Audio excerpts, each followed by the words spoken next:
Pinasahan na ng sakdal ang Pulis Maynila na nang-torture umano sa isang hinihinalang hold-upper noong taong 2010.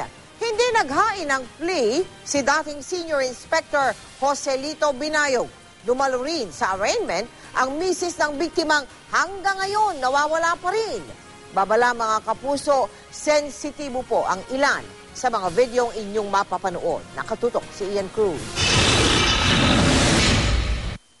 August 2010 nang lumabas ang cellphone video na ito kung saan makikita ang pinahihirapan si Darius Evangelista, suspect umano sa pang-hold up. Nakahigasay si Evangelista habang nakahubad at nakatali ang ari. Makikita ang may ilang pulis na nanonood at tila kumukuha ng cellphone video. Ang lalaki umanong nagtutorture, si Senior Inspector Joselito Binayog, dating Asuncion Police Community Precinct Commander ng Manila Police District. Matapos ang insidente, hindi na nakita pa si Evangelista. Si Binayog kasama ng iba pang pulis Maynila, kinasuhan ng paglabag sa Anti-Torture Act pero nagtago ito. Pero matapos ang halos 3 taon, naaresto si Binayog.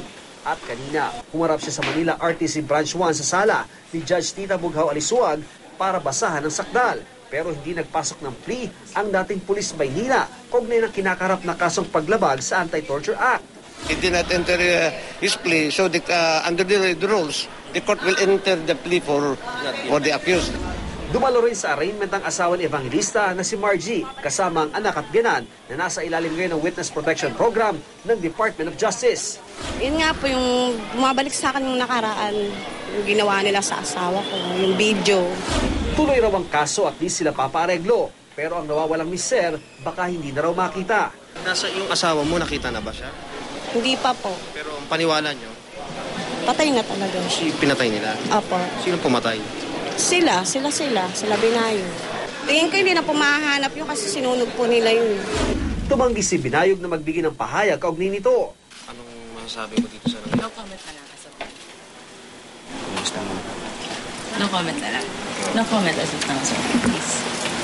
Sa June 19, itinakda ang pre-trial ng kaso ni Binayog na dinala na sa Manila City Jail alinsunod sa commitment order ng korte. Bukod kay Binayog, nauna nang naaresto kaugnay ng kaso ang pamangking si PO1 Rex Binayog at si SPO1 Rodolfo Ong, habang pinaghahanap pa rin ang kapatid ni Binayog na si PO1 Nonito at sina Superintendent Rogelio Rosales Jr., SPO3 Joaquin de Guzman at SPO1 Dante Bautista.